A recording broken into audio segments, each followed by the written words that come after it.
Wow, guys, we're about to react to a new video, and there's a lot of beautiful and intelligent women in the world, but none of them are on The View. So we're about to see what Whoopi has to say about Rudy Giuliani. So I need you guys to stick along to the back end of the video to see what I gotta say about it. But right now, I need you guys to like, comment, subscribe if you're new.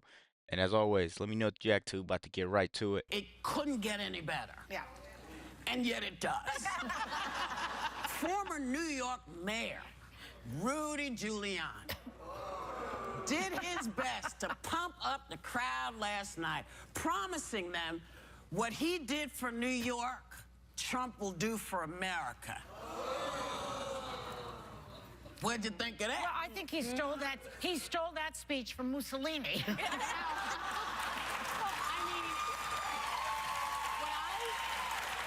What I remember about, I'm a native New Yorker. What I remember about Giuliani is that he, was sort of responsible for stop and frisk in New York, and all of the black and brown men in New York were harassed for many, many years. But Jet said yesterday that you really liked Giuliani. I did, because what I remember about Giuliani is that before Giuliani, you were afraid to walk around in a lot of parts of New York, and what he did is, I looked up some stats, violent crime rate dropped by 56% during his 8 years, murder down nearly two-thirds, robbery down also, 67%, there was a trend. aggravated assault down 28%. Anyone who lived in New York, I'm a New Yorker, I'm from New York, anyone who lives in New York knows that there was a major crime problem before he existed, that when he came in, he cleaned up a lot. And anybody who was here during 9/11, and I was caught up in that too, knew that he unified. He didn't unify. What he did was he was on his way out, and he did what any mayor should have done, which was to say, hold on, I got you, Bloomy. We're going to do this thing. We'll get through this transition together. He's got a lot of nerve. What you did for this country and what you did for a lot of Latino and black Americans, you should be ashamed of yourself. Yeah. You should be ashamed of yourself. I'm sorry. And as a native New Yorker, been here as long as he has, we go up and down in our state, in our city. We go up and down. Crime goes up, crime goes down. I really need you guys to stick along to the back end of this video. I got some crazy things to say. Facts at that. He might have had something to do with it, but a lot of credit. He took all the credit, and it's not all him. And he there were a trampled lot on of people's people. There were a lot of people. Yes, he did. He tramped on a lot of rights. But he also says, and this is my favorite, I took 600,000 people off welfare in New York. Liar. You didn't do that. The federal government said we got to make changes in the welfare system. You didn't do jack, man.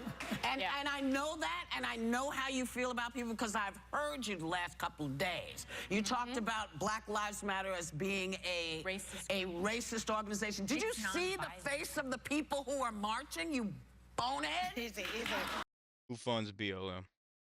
Easy. Did you see it? Who funds The View? This wasn't just black people. This wasn't just white people. This was a nation of people of all kinds of colors marching to make the country better. And what are you doing? Stirring the pot. Right. Oh, yeah. Oh, please, listen, I give credit where credit is due. I don't mind, a lot of stuff happens, so we don't like all of it. But when you stand up and you act like you did it all by yourself, I have to call you out. You didn't do it all by yourself. The people of New York City helped you do what you did. We have more when we get back. So we're back. Yeah, I just wanted to follow up on Giuliani because I did like this speech. Two things. One thing is I agree with you. I think under him, New Yorkers did come together. But I think a large part of that was that he supported the police force. The police force at that time felt that he had their back. They felt like they could go out there, do their jobs, and they weren't demoralized. And I think there's a lot of periods in history where a lot of police, not only in New York but elsewhere, felt like no one had their back. I think that was key. And the other thing is, with respect to the speech last night, what I liked about it is the theme of the night was to keep America, or make America safe again. And he got angry. but he got angry at ISIS. He got angry at terrorists, and that's something that I think has been angry missing. at these gun manufacturers. Yeah, but you know what? One thing that's been missing from President Obama, got angry at who? At gun manufacturers, at the NRA. There's a difference between getting angry at the NRA and getting angry at ISIS. One thing that's been missing in foreign policy is that people look at President Obama. I will tell you the difference in a second, but people look at President Obama and feel he's not angry. He gets angry when he campaigns. He gets angry. I want him angry. I want him angry. Every time, you know, and don't save your emails because I don't care. You know, people have to make up their minds, because when he gets angry, everybody's like, well, you know, he's an angry black man. Yeah. No, I want him angry at terrorists. But, you know, everybody says that, but they don't mean it. I do. Because when he gets pissed, nobody wants to hear it. Not to mention, I don't think that Giuliani struck a tone of leadership. He was ranting. He looked nutty. He was screaming. I want my president to be like, President Obama. I want somebody that's you know, sort of middle of the line, thoughtful, reasonable. Thoughtful and reasonable. Thoughtful and reasonable. Presidential. No, thoughtful and reasonable does not work with ISIS, though. Thoughtful and reasonable works with us. But you know, Obama has a demeanor that's very comforting to people. He doesn't go berserk. It's also comforting He's not to acting some like people a who want to hurt this country. Yeah, it's comforting to Vladimir Putin. But the it's one thing comforting to Iran. So yelling at them is going to do it.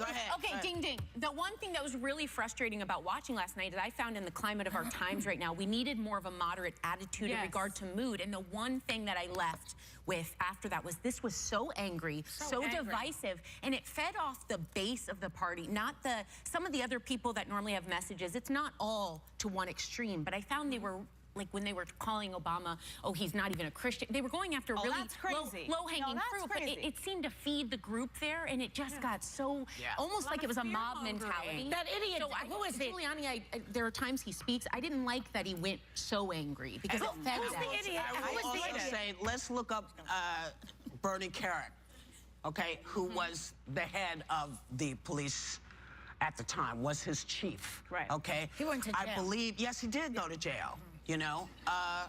And I'm just saying, you know, I'm thinking of Abner Louima and all those other crazy things that we had going on. It might have been safe for some people. It wasn't safe for everybody. No, it wasn't. It wasn't safe for everybody. And, you know, he was our mayor, and he did the job that he did.